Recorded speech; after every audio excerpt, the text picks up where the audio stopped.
Hello, everybody, and thank you for tuning in to the Liberty Report. With me today, Daniel McAdams. Daniel, good to see you. Good to see you, Dr. Paul. Very good. I understand our president is getting ready to make a trip, and there's a lot of excitement about that, especially in the media.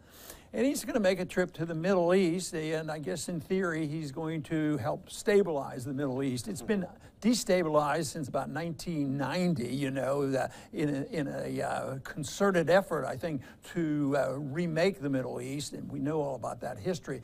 But it's not very stable, and he wants to contribute, and I'm sure he has some sincere desires to bring about things. He's throwing an olive branch out and believes that maybe he can get a peace treaty or a peace agreement between Israel and the Palestinians.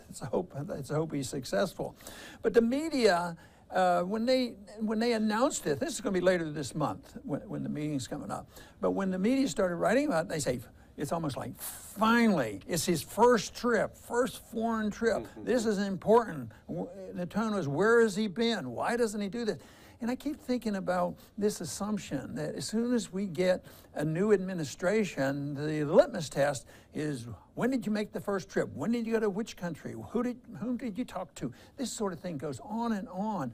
And you know, they worry about that as if our whole livelihood, our whole freedom, and our whole country depends on the president's going over there and promising more goodies for people. That's usually what happens. They go over and, all right, we promised to do that, and then the Congress feels obligated to fulfill those promises. And you know, he's been doing a little traveling from Washington since he's been in office. You know, he's gone. I think he has contacts in some golf courses around the country, and he loves golf. And the media said, no, this is terrible. You're playing more golf than Obama did. So they're critical. You know, sometimes I think I wished our presidents would play more golf, you know, and just leave this stuff alone. But anyway, the media is happy right now. He's making this trip. So we have to talk a little bit about where is he going and what does he think he's going to do and what do we think he's going to accomplish? Yeah, I think there must be some symbolism here because he's visiting what you would consider, I guess, the capital of the three monotheistic religions. He's going to Saudi Arabia, then he's going to Israel, and then he's going to stop by the Vatican on his way out. So that seems to be what the idea is. You know, as a candidate, Trump, of course, sounded a lot better. He talked about how we should be staying out of these places, don't get sucked into remaking the Middle East and everything. And here he is, just like all of his predecessors, being sucked into that area as if he is going to be finally the one to sort it out. Well, you mentioned the three religions, but there is, some people would say there is another religion, and it looks like maybe at the end of this trip, it's in end of May, the 24th, I think, he's going to stop in Brussels. He's going to go and visit with his friends at NATO. He's a lot friendlier with NATO now. I doubt if he's going to walk in there with a bill, but in some ways, you know, the neocons and the internationalism and the warmongering is supported almost with a religious zeal. Yeah. And of course that is what I find the most offensive because it's such an attack on our civil liberties at home, the constitutional government that we're supposed to have. And I think that is really dangerous that we do that.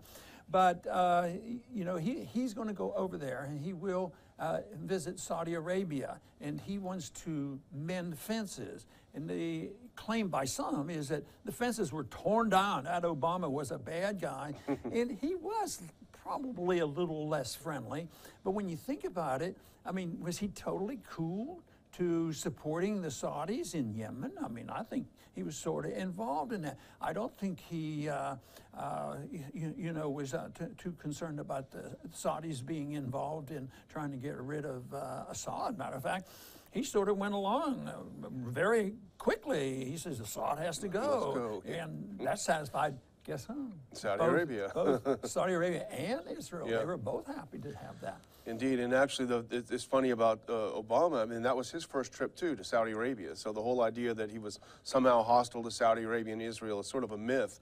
But you know, it's interesting. Candidate Trump was pretty harsh on Saudis, and I think because that plays well in America. He said things like, the Saudis blew up the World Trade Center, and they want women as slaves. They want to kill gays.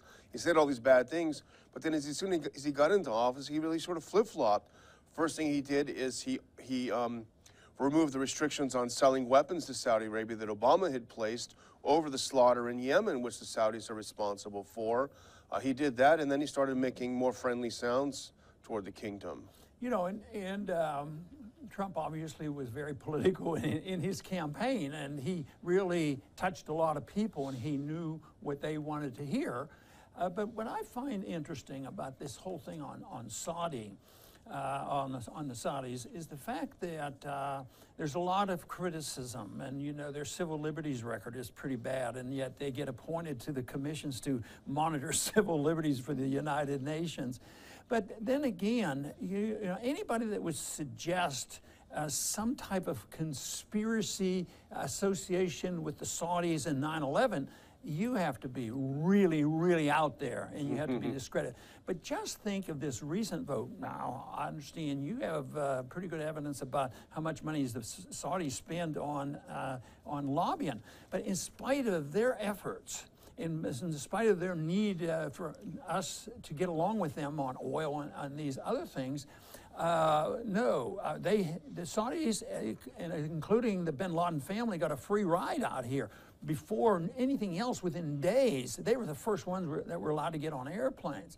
And yet anybody who would suggest some type of a collusion, that was really way out. But what amazes me is that they had a vote to allow the American people who believe there has been a collusion, the families who suffered losses, were able to sue the Saudi government, and it passed unanimously. So I would say there's something really, really amazing about that, in spite of all the lobbying, all the support, and all the cover-ups. And now that we really didn't get the full answer of the 9/11 Commission report. So this to me tells us something major that goes on that leads us to this, you know, our presidents and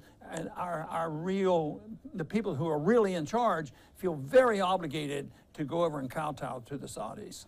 Yeah, it's true. And Saudi Arabia exports the Wahhabi philosophy, the Wahhabi, a very, very repressive, extremist form of Islam. And you're right, you know, thanks to the efforts of our friends like Walter Jones and also people like Brian McClinchy, who put a huge effort into get those 28 pages out, those secret 28 pages. And while, as you say, we didn't see the whole thing and there was still a lot of redactions, we saw enough in those 28 pages to know that it wasn't just some random Saudis that were involved. It was people at the highest levels of the Saudi government involved in the 9/11 attacks. But here are a couple of humorous things, actually. You think about the radical philosophy they export, being involved in 9/11, the other things. Here's something from a news thing we both read this morning. In Riyadh, Trump will attend a gathering of Muslim leaders that will focus on the threats of terrorism and religious extremism. Oh, boy. It almost doesn't pass the laugh test. And it just goes by it, and nobody gets too excited. And of course, he can't go to Mecca because Christians aren't allowed there. Yeah. So talk about religious extremism. Well, you know, we're talking so far a lot about the Saudis and their infractions and, you know, what they're up to and how we generally go along, and oil has a lot to do with this. But I think in many ways a much bigger picture is this obsession about to exist is not covering up mistakes by the Saudis and going along with them. It's this obsession that's been going on for a long time. Matter of fact, it started in 1953 with Iran. Yeah. And you know, we you know, point out when we believe that Trump is totally inconsistent and he flip-flops, which isn't hard to find the flip-flops. But I don't think he's been a flip-flopper on Iran. I mean, he bashed him during the campaign. He continues to bash him, and this is one of the things. So he has picked his team, hit the sides on here. He's with the Saudis. No matter what he said in the campaign, I didn't really mean that stuff. But I do mean that stuff that I said, and I continue to say. And Tillerson, you know, just recently gave his speech about how terrible the Iranians are, even though they haven't broken the agreement, the nuclear agreement. But it's this obsession with Iran and the way these ducks get lined up. on all the Middle East, as well as, especially in Syria, this whole thing. It's Iran and it's the Saudis and then the Russians are involved, this sort of thing. And unfortunately, he doesn't listen to people like the Leverets, who are on our board, two professors who are experts on Iran. Doesn't listen to them because there's a confluence of interest. There's, as you pointed out, there's Saudi Arabia.